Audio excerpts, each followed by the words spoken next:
Amigos de todo el Perú, tengan ustedes muy buenos días. Estamos nuevamente con ustedes a través de la plataforma informativa TV Perú y Radio Nacional con más de 60 estaciones a nivel del interior de la República. Y como siempre, hoy día tenemos también un invitado de mucha importancia. Un hombre que ha tenido una labor muy importante durante la campaña que ha llevado al triunfo al gobierno de del partido de Pedro Pablo Kuczynski. Me refiero al ingeniero Juan Cheput. Él es congresista electo y vocero de Peruanos por el Cambio. Ingeniero Cheput, muy buenos días. Muy buenos días, Luis. Un placer estar contigo. Al propósito, lo hemos desaparecido en los últimos días, casi 15 días desaparecido. Sí, yo tuve la oportunidad de viajar al exterior, invitado por la Embajada de Estados Unidos y la Comisión Nacional de Bienes Incautados a un curso sobre lavado de activos, narcotráfico y pérdida de dominio. Muy interesante. Entonces eso me permitió desconectarme y por otro lado enriquecer mis conocimientos respecto a tan importante tema, ¿no? Y es un tema importante en el que ustedes van a pedir, me imagino, facultades, ¿no? Sí, definitivamente. El tema de la pérdida de dominio significa que muchas veces los narcotraficantes siguen gozando de sus bienes mientras se desarrolla el juicio, ¿no? Mientras en otros países la administración de los bienes que se incautan va de una forma muy aparte del proceso penal. Acá puede darse el caso que un individuo tenga 8 o 9 años de juicio y durante todo ese tiempo los bienes proveniendo de una fuente ilícita siguen generándole rentas, ¿no? Con lo cual obviamente puede soportar cualquier tipo de años dilatando el juicio, ¿no? Por eso es importante este tipo de estudios. Bueno, sigue manejando bienes ilícitos en todo caso, ¿no? Así es. Entonces, en todos los casos de bienes ilícitos, de un origen ilegal. Correcto. Ahora, se ha trabajado durante estos días en el paquete de medidas que se va a presentar para pedir facultades especiales. ¿Ya están definidas estas? No, yo creo que todavía hay tiempo hasta el 28 de julio. Es obvio que las personas encargadas, tanto en el sector de economía, de seguridad, de lucha contra la corrupción, están haciendo los detalles del caso, que son los 3 pilares sobre los cuales se podría estar solicitando facultades, ¿no? En el caso de la economía, es obvio que tiene que articularse una serie de metas para que de esa manera se pueda generar una especie de mejora en la situación de vida de las personas. En el caso de lucha contra la corrupción, porque es un clamor, sabemos perfectamente que muchos funcionarios públicos, a pesar de que existen los indicios suficientes o en algunos casos han sido juzgados, pueden volver a la administración pública. Estamos viendo el reciente caso de Alex Curi, por ejemplo. El señor ha sido condenado a 5 años de prisión, él está apelando, y a 3 años de suspensión de actividad pública. Es decir, de acá a 3 años, él podría volver a ser alcalde si así lo desea, ¿no? Lo que nosotros estamos planteando es la muerte civil. Significa que una persona que haya cometido algún tipo de ilícito en el Estado ya no puede volver a participar del funcionariado público. Eso es lo que sucede en países más desarrollados. Hay que desestimular la posibilidad de que una persona que delinquiendo en el Estado, después de unos años, pueda volver a servir. Y la aplicación de la sanción justa también, pues porque ahí también cogea un poco el Poder Judicial. Por supuesto, muchas veces apelando a una serie de mecanismos como la acción de amparo, dilatando el proceso, o el Ministerio Público que no acelera, como sucedió en el caso de los petroaudios, que no acelera el proceso, pues puede terminar librando a las personas de someterse a un juicio penal, ¿no? Como corresponde. Hay un tremendo trabajo. Así Pero en todo caso, lo que se ha planteado y lo que ya es de dominio público, que seguramente sí va a ser materia de pedido de facultades especiales, es el tema de la delincuencia. Es decir, la inseguridad ciudadana que golpea tanto a tantos inocentes. Y el tema de la economía, aunque eso es materia de dominio, creo, de don Pedro Pablo Kuczynski. Pero el tema de la seguridad ciudadana es el tema que preocupa al ciudadano de a pie. Así es, porque se necesitan respuestas inmediatas. Algunas personas se preguntarán en estos momentos por qué queremos pedir facultades, si es que se decide eso. Bueno, simplemente porque muchas veces los tiempos que se manejan en el Congreso son más largos de los tiempos que se manejan en el Poder Ejecutivo. Mientras en el Congreso se tiene que discutir primero en comisiones, luego si se aprueba un dictamen someterse al Pleno. En el Pleno puede demorarse el debate durante durante mucho tiempo y regresar inclusive a comisiones para ser perfeccionado. En el caso del Ejecutivo, uno desarrolla los proyectos de ley, los ejecuta y luego los promulga. Y el Congreso obviamente los puede revisar después, si así lo cree conveniente, pero ya al menos ya se están ejecutando, ya están en la luz pública, ya pueden empezar a generar algún tipo de cambio en la ciudadanía. Entonces se hace de manera más dinámica y más rápida. De allí la importancia de solicitar delegación de facultades. Y como tú muy bien dices, Luis, en el tema de la seguridad ciudadana, si nosotros sabemos de que en estos momentos hay extorsión, hay sicariato, hay asaltos y la gente está verdaderamente preocupada por lo que acontece, pues es obvio que son un paquete de medidas que tiene que salir a la luz pública cuanto antes, ¿no? Para que de esa manera genere un bienestar. Claro, ¿se ha perfilado ya alguno de los temas que estarían poniendo en la propuesta? Es algo que se está desarrollando también, pero hay algunos elementos que son pilares, ¿no? Por ejemplo, reactivar la Policía Nacional, mejorar todo lo que signifique la provisión de inteligencia, colocar mayor cantidad de presencia efectiva policial en las calles, una reorganización de todos los estamentos, es decir, es un conjunto de medidas integrales que tienen que ver con la prevención, con la ejecución y también con la sanción. Cuando me refiero a esto último, también con todas las medidas que tengan que ver con la administración carcelaria. Hoy en día están saturadas, no solamente se tiene que pensar en construir nuevas cárceles, sino también en nuevos métodos de sanción, de tal forma que la gente reciba la pena y sin que esto signifique una saturación de la cárcel, ¿no? Por ejemplo, el tema de los grilletes electrónicos que se le podrían colocar a determinados individuos. Dicho Todo eso sea, es parte es un tema que se está hablando hace tiempo, pero hasta ahora no se no se materializa. ejecuta. En todo caso, las personas responsables, una vez que ya se tenga estructurado ese sector del interior, pues van a tener que desarrollar el conjunto de medidas sobre la base de las cuales le solicitarían facultades al Poder Legislativo. La policía ya ha tenido 14 reorganizaciones. ¿Estamos apuntando a una más o solamente van a hacer algunos ajustes en algunos sectores? Bueno, las reorganizaciones no han sido tan buenas que digamos desde el momento que continúa el drama. Por eso lo que nosotros estamos planteando es repensar de manera integral la policía. Eso significa no solamente tener en cuenta el tema de capacitación y de logística. Muchas veces se cree que la solución al drama de la Policía Nacional es capacitar mejor y por otro lado brindarle facilidades logísticas, patrulleros, ¿no? Pertrechos, etcétera, etcétera. Pero no. También va por su organización. ¿Qué papel queremos que juegue la inteligencia? ¿Qué papel queremos que juegue todo lo que es la ciberseguridad? ¿De qué manera queremos anticiparnos al gran crimen? ¿De qué manera nosotros podemos ver, por ejemplo, cómo la paz en Colombia va a significar el traslado hacia el Perú del narcotráfico, ¿no? Entonces, cosas de ese tipo tenemos que empezar a analizar, a pensar y sobre eso estructurar un paquete de medidas que verdaderamente convierta a nuestra policía en una policía de élite al servicio nacional. Y no olvidemos las palabras del ministro del Interior. Él se ha sentido defraudado. En la última semana él ha señalado que la policía no ha estado a la altura de las circunstancias para satisfacer las exigencias. Son las palabras del ministro Guadalupe, las cuales yo considero como llenas de coraje, ¿no? Al ser sincero con la realidad, pero por otro lado demuestran que el tema es muy complejo, muy amplio, y que le está dejando al próximo gobierno un conjunto de instrumentos y de medidas sobre los cuales hay que seguir trabajando, ¿no? Pero él estaba al frente del Ministerio del Interior, trabajaba Claro, directamente pero con la mira, policía. aquí estamos acostumbrados en el Perú a que los ministros salgan y se revienten cohetes, ¿no? A que digan que nosotros somos los mejores del mundo.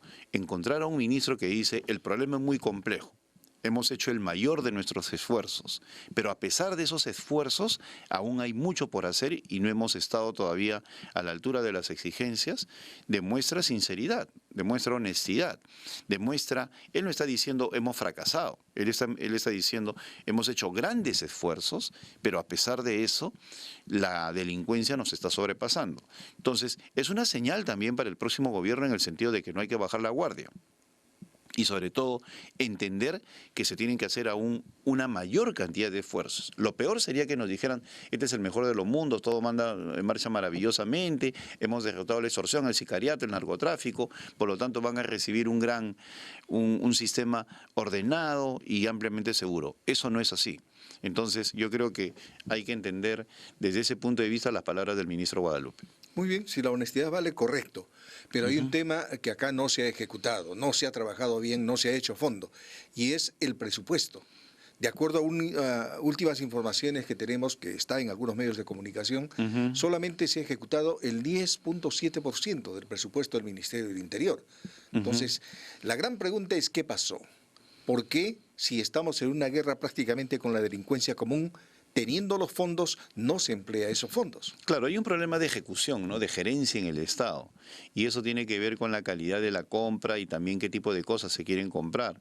O de lo contrario, a qué se quiere dar la prioridad del caso. Si uno quiere reestructurar las comisarías, pues simplemente va a tener que trabajar activamente en eso, pero eso demora. Si uno quiere comprar patrulleros, pues simplemente hay que esperar luego de una correcta licitación que vengan los mismos y comprar su respectivo paquete de mantenimiento. Entonces, las prioridades es lo realmente interesante. A eso hay que acompañarlo de la gestión. En el caso de Peruanos por el Cambio, lo que nosotros queremos es, más allá de comprar alegremente patrulleros y ese tipo de cosas, lo que creemos es que hay que repotenciar algunas unidades de la Policía Nacional, como por ejemplo la inteligencia. ¿Por qué la inteligencia? Porque sirve para identificar y prevenir.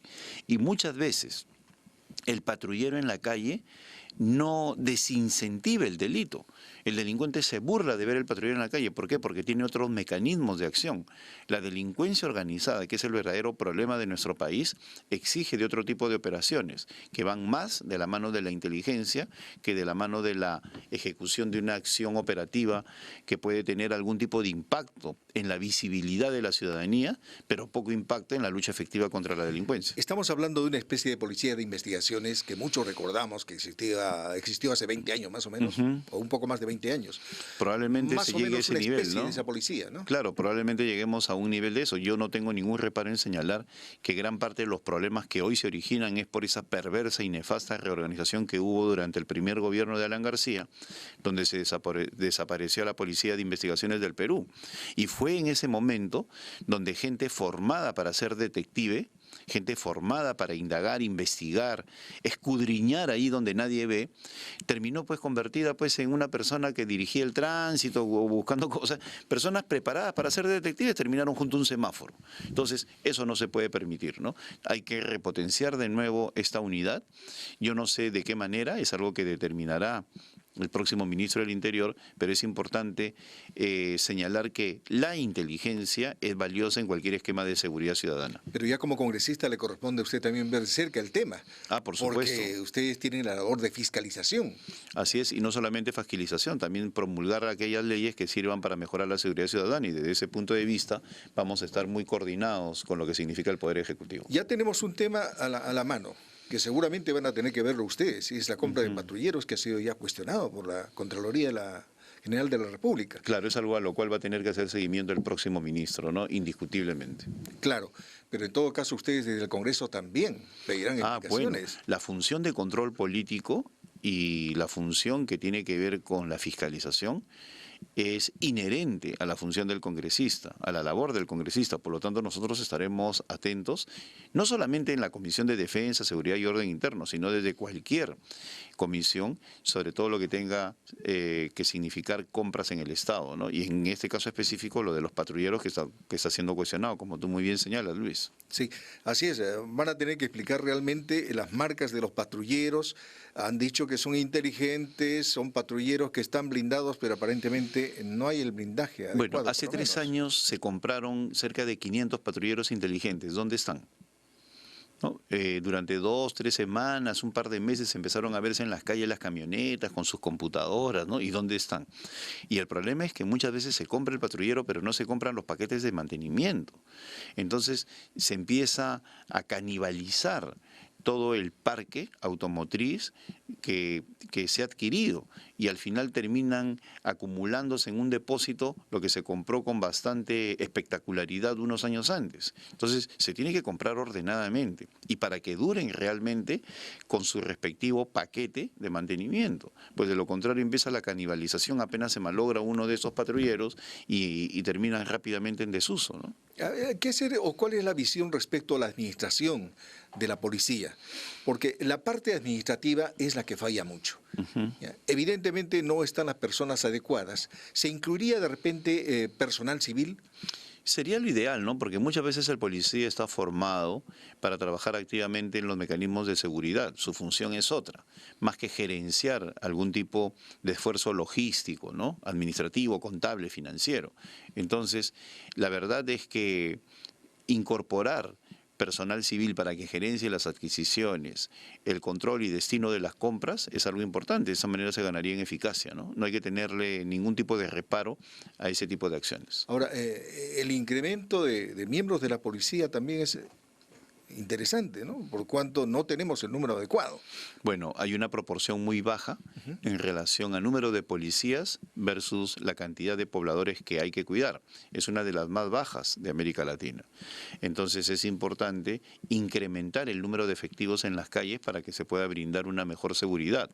El número de efectivos, acompañado de los aspectos informáticos, el esquema de pantallas, radares, le va a dar una mayor eficacia a la policía, pues muchas veces no basta con colocar a un grupo de personas, a personal, a policías en las esquinas. También se necesita saber en dónde tienen que actuar. Y para eso están las pantallas, para eso están los radares, los satélites, para eso está todo lo que significa el apoyo informático. Hay que mejorar la infraestructura por ese lado, ¿no? Para que nuestra policía esté mejor informada y de esa manera tenga mayor eficacia en los momentos en que hay que intervenir. Usted ha tocado un tema muy interesante hace algunos instantes y es el problema que podríamos tener nosotros a partir del repliegue de las FARC. Ya las FARC dejarán de ser un grupo combatiente, pasarán seguramente a otras labores de repente políticas, pero sin embargo ahí vamos a tener el tema del narcotráfico, que bien usted dice puede trasladarse al Perú. El narcotráfico, la extorsión, la delincuencia, el secuestro, no solamente eso. El problema está en que nosotros seguimos pensando, algunos, no todos, siguen pensando que el Perú es una localidad aislada, ¿no? Que no existe globalización, ni existe la posibilidad que migre la delincuencia, y no es así. En un contexto global, lo que sucede en un país afecta al otro. En Colombia hay gran cantidad de familias que viven de la extorsión, de la delincuencia, del narcotráfico. Es un encadenamiento alrededor de las FARC. Entonces, si se llega a la paz, ¿de qué va a vivir esa gente? Entonces, uno de los temores que hay es que puedan migrar a Ecuador y al Perú, para que los narcotraficantes sigan haciendo las suyas, para que los negocios de extorsión y de sicariato y de delincuencia sigan generando rentas, y es una cuestión que se puede dar. Miren, el fenómeno del sicariato, ¿por qué se dio? Porque cuando vinieron los primeros sicarios, en lugar de deportarlos, los metieron en las cárceles. Y las cárceles pues son las grandes universidades del crimen, ¿no? Con teléfonos incluidos. Con teléfonos incluidos. Un caso emblemático es el de esta familia, la señorita, un par de señoritas, no recuerdo bien su nombre, Bracamonte, no recuerdo, que estaban involucradas en un caso del asesinato de la madre, y el sicario era un sujeto colombiano que capturaron en Buenos Aires. Exacto. ¿No? La familia Pfeiffer, si no me equivoco. Exacto, entonces, estas personas que terminan en las cárceles peruanas, pues terminan diciendo su know-how, ¿no? Cómo funcionan, cómo operan, y al final terminan ilustrando a la delincuencia, lo cual hace que se disemine. Por eso es importante organizar también las cárceles para que no se conviertan en universidades del delito, colocando a los delincuentes en lugares inaccesibles según la categoría de sus crímenes, ¿no? Se adelantó la construcción de cárceles ya. Así es, pero yo creo que no solamente basta con la construcción de cárceles, sino también con los métodos de sanción, ¿no? Claro, el hacinamiento es terrible. Ahora con ese tema de la flagrancia, hay gente que comete por primera vez delitos y no necesariamente tiene que ir a un penal de máxima seguridad, ¿no? Yo creo que fue un error de este gobierno vender San Jorge para que hagan un centro comercial en un lugar en el cual podían ir una serie de personas. Hoy día los están mezclando a todos, ¿no? Pero en fin, esas son cosas que ya tiene que solucionar el próximo gobierno. No sé si se concretó ya la venta, me parece que todavía... Pero he leído de que sí están en planes, ¿no? Pero de todas maneras ya no funciona. No funciona. ¿No? Entonces, ¿para qué lo desalojaron? Entonces, ahí estamos viendo ya cómo eso genera que personas que por primera vez delinquen ya están mezclados con delincuentes ranqueados, ¿no? En Piedras Gordas, en San Juan en Lurigancho, ¿no? En Canto Grande, lo cual obviamente convierte el paso de la sanción civil en una cuestión dramática, ¿no? Ahora, el tema de las facultades tiene que contar con la aprobación necesariamente de la fuerza opositora, la mayoritaria. Había el temor por parte de ustedes de que estas no se dieran. Sin embargo, ya algunos voceros han manifestado que sí, están dispuestos a dar las facultades. Solamente hay que poner los temas por delante. Creo Así que es. los temas que ustedes han mencionado son claramente Así, pero necesarios, ¿no? falta un mayor nivel de detalle. Estamos 4 de julio, faltan 24 días para que el presidente Kuczynski se presente ante el Congreso de la República y los voceros de Acción Popular, del APRA, inclusive de Fuerza Popular, tienen toda la razón cuando ellos indican, primero hay que ver qué van a pedir para, según eso, ver si les damos o no las facultades. Claro. Ahora, existe un consenso por el tema del drama de la inseguridad ciudadana, ¿no? Entonces, he escuchado a algunos voceros de Fuerza Popular indicar que no habría problemas para todo lo que es seguridad ciudadana, lo cual me parece saludable, pues en estos momentos si nosotros analizamos cuáles son las exigencias de la población, van por el lado de la inseguridad. Ahora, ¿en qué consistirán los paquetes? Es algo que se sabrá el 28 de julio. Y tienen toda la razón cuando ellos señalan que primero hay que analizar, ver, determinar y sobre la base de ese conocimiento proceder a brindar o no las facultades delegadas. Y ya hubo comunicación telefónica, se rompió ya ese hielo. Don Pedro Pablo Kuczynski anunció que estaba llamando, pero bueno, aparentemente no había comunicación. La verdad no sé en qué situación se encuentra, pero yo creo que eso ya está en el terreno de lo anecdótico, ¿no? Creo que le está haciendo daño a la misma Keiko Fujimori. Una opción democrática significa reconocer quién es el ganador y empezar a trabajar. Pero si no se da ese tipo de encuentro, tampoco lo veo como que se acabó el mundo, ¿no? Hay que respetar la posición de Keiko Fujimori, tenemos que mirar hacia adelante. Existe un Congreso de la República donde ellos tienen 73 representantes, bueno, pues hay que empezar a trabajar con ellos, negociar o polemizar según sea el caso, porque el Perú no se puede detener porque 2 personas no se saludaron. Entonces, en el Perú hay muchas exigencias como para que nosotros estemos pendientes de la llamada telefónica, la foto, ¿no? Cosas que la verdad no ayudan mucho. Claro. Ahora, el otro tema sí ha motivado ya algunas expresiones por parte de la oposición es la inclusión, más que por la oposición comentarios periodísticos, la inclusión de una gran cantidad, 24 para ser exactos, de profesionales en las comisiones de cambio. Estos provendrían de las filas de Ollanta Humala. Así es, yo también me he enterado, mira, yo no estoy participando en esta comisión de transferencia, yo me considero 100% político, es algo que está manejando por designación del presidente electo, la señora Mercedes Arauz. Efectivamente, ayer he visto de que hay personas vinculadas al Partido Humanista, al aprismo, al fujimorismo, ¿no? Y lo que me extraña es que veo poca gente vinculada, pero no por el cambio. En todo caso, yo no sé si esa será la relación oficial o no, pero me gustaría ver una mayor participación de Peronos por el Cambio por una sencilla razón. Hay técnicos de primer nivel, gente honesta, gente correcta y sobre todo que ha trabajado en la campaña. Y no advenedizos de último momento que se suben al coche de cualquier gobierno. No me refiero a que sean estas personas, ¿no?, los que están allí apareciendo, pero es una señal que no es buena el marginar a los miembros de Peronos por el Cambio. Desde ese punto de vista, lo que ha señalado Jorge Villacorta me parece correcto, porque hay muchos militantes que están reclamando trabajar, y no porque necesiten trabajar, sino porque simplemente han participado en la campaña y obviamente tienen la mística suficiente como para poder colaborar con el futuro gobierno, ¿no? Entonces, qué gracioso, ¿no? Trabajas en la campaña y luego fuera, ¿no? Tampoco es así.